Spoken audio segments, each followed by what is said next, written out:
आपका स्वागत है आपके अपने YouTube चैनल सरकारी गुरुजी में।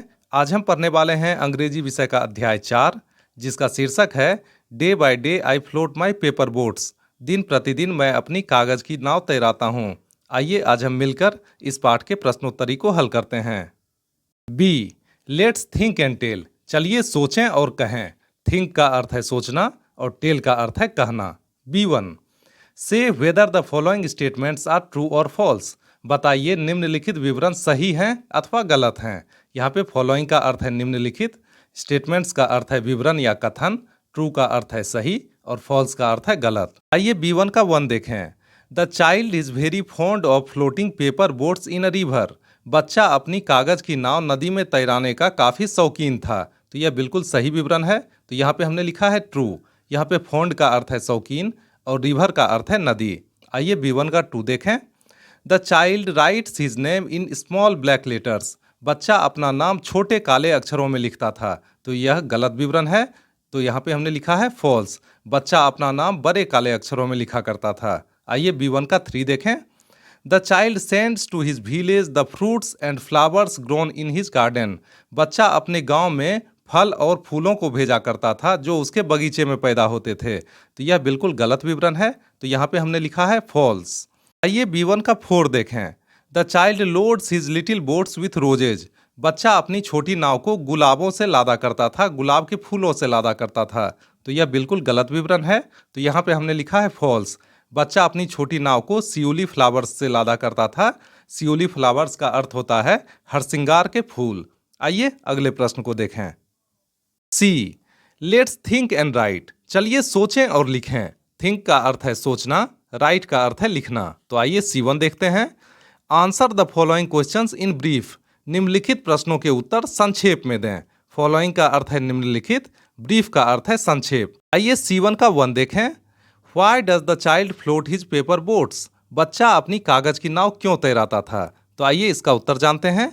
The child float his paper boats because he is very fond of floating paper boats in a river. बच्चा अपनी कागज की नाव तैराता था क्योंकि वह नदी में कागज की नाव तैराने का शौकीन था। तो यहाँ पे फॉन्ड का अर्थ है शौकीन और रिवर का अर्थ है नदी। आइए अगले प्रश्न को देखें। आइए C1 का 2 देखें। Why does the child right his name and the name of his village on the boats. बच्चा अपना नाम और अपने गांव का नाम नावों पे क्यों लिखता था। तो आइए इसका उत्तर जानते हैं। The child right his name and the name of his village on the boats because he hoped that someone in some strange land will find them and know who he is and where he lives. बच्चा अपना नाम और अपने गांव का नाम कागज की नावों पर इसलिए लिखता था क्योंकि वह आशा करता था कि कोई एक किसी अपरिचित स्थान पर उसकी कागज की नावों को ढूंढ लेगा और वह जानेगा कि वह कौन है और वह कहाँ रहता है। यहाँ पे होप का अर्थ है आशा या उम्मीद, समवन का अर्थ है कोई एक, स्ट्रेंज का अर्थ है अपरिचित, लैंड का अर्थ है स्थान, लीव का अर्थ है रहना। आइए अगले प्रश्न को देखें। आइए C1 का 3 देखें। The child loads the boats with shiuli flowers. Why. बच्चा नावों को हरसिंगार के फूलों से भर देता था, लाद देता था, क्यों। तो आइए इसका उत्तर जानते हैं। The child loads the boats with shiuli flowers because he hope that these blooms of the dawn will be carried safely to the land in the night. बच्चा कागज की नावों को हरसिंगार के फूलों से भर देता था क्योंकि वह आशा करता था कि सुबह में तोड़े गए ये फूल सुरक्षित तरीके से दूसरे स्थान पर रात में पहुंच जाएंगे। यहाँ पे ब्लूम्स का अर्थ है फूल, डाउन का अर्थ है सुबह, नाइट का अर्थ है रात। आइए अगले प्रश्न को देखें।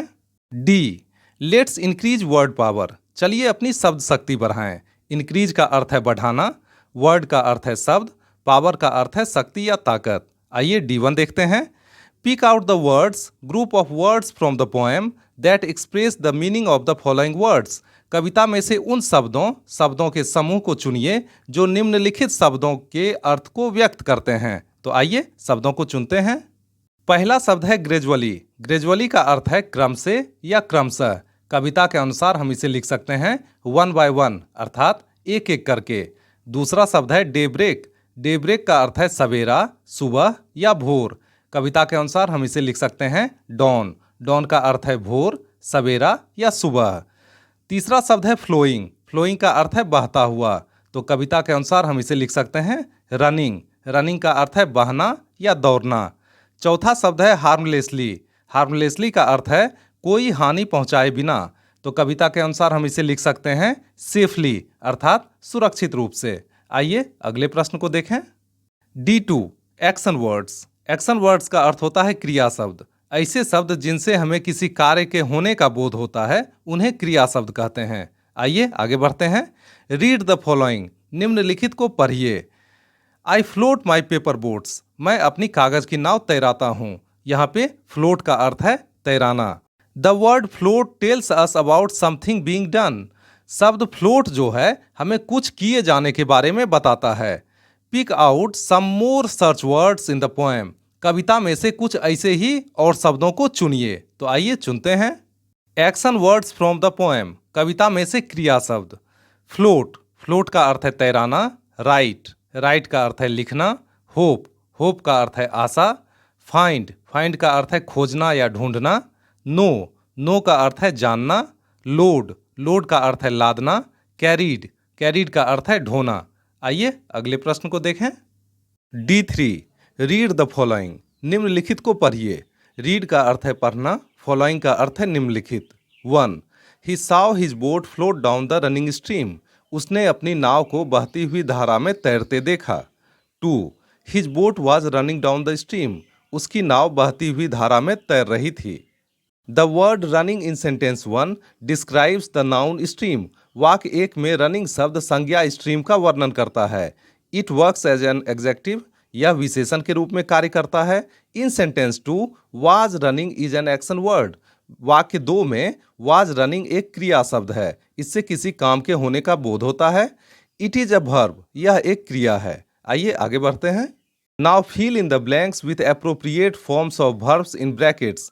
अब कोष्ठक में दी गई क्रियाओं के उपयुक्त रूपों से रिक्त स्थानों की पूर्ति कीजिए। तो यहाँ पे एप्रोप्रिएट का अर्थ है उचित या उपयुक्त। वर्ब्स का अर्थ है क्रिया।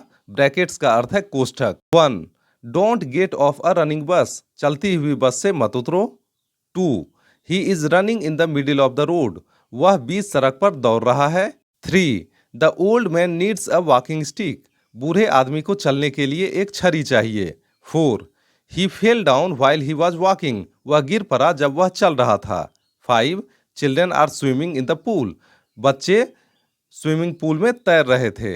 6 all of them are wearing a swimming suit. वे सभी तैरने वाली पोशाक पहने हुए थे। D4 प्लूरल वर्ड्स बहुवचन शब्द। Read the following. निम्नलिखित को पढ़िए। रीड का अर्थ है पढ़ना। फॉलोइंग का अर्थ है निम्नलिखित। Day by day I float my paper boats. दिन प्रतिदिन मैं अपनी कागज की नावें तैराता हूँ। The word in bold is a plural noun. मोटे अक्षरों में लिखा गया शब्द एक बहुवचन संज्ञा है। A plural noun indicates more than one person place और थिंग। बहुवचन संज्ञा एक से अधिक आदमी स्थान या वस्तु का बोध कराती है। Pick out all the singular nouns from the poem and write their plural forms. कविता में से सभी एक वचन संज्ञा को चुनकर उसके बहुवचन रूप को लिखिए। तो आइए लिखते हैं। सिंगुलर एक वचन। प्लूरल बहुवचन। स्ट्रीम। स्ट्रीम का बहुवचन होगा स्ट्रीम्स। लेटर। लेटर का बहुवचन होगा लेटर्स। नेम। नेम का बहुवचन होगा नेम्स। बोट। बोट का बहुवचन होगा बोट्स। आइए आगे बढ़ते हैं। राइम टाइम अर्थात तुकांत समय तुकबंदी का समय। Look at the following words. निम्नलिखित शब्दों को देखिए। डे मे।